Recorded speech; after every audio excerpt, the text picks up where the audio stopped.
Sosok Ratu Dewa yang saat ini menjabat sebagai PJ Wali Kota Palembang digadang-gadang akan maju ke dalam Pesta Demokrasi Pilwako Palembang November mendatang. Namun saat dikonfirmasi, Ratu Dewa mengaku masih akan tetap fokus mengemban tanggung jawab sebagai PJ Wali Kota dengan mengoptimalkan amanah-amanah yang diberikan kepada masyarakat Kota Palembang.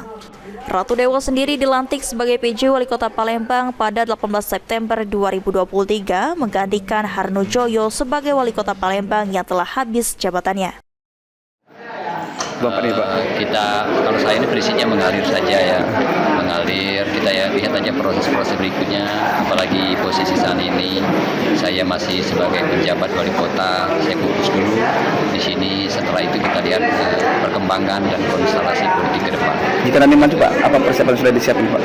Sebenarnya ya tidak ada persiapan khusus, yang penting saya ingin mengoptimalkan amanah yang ada sekarang.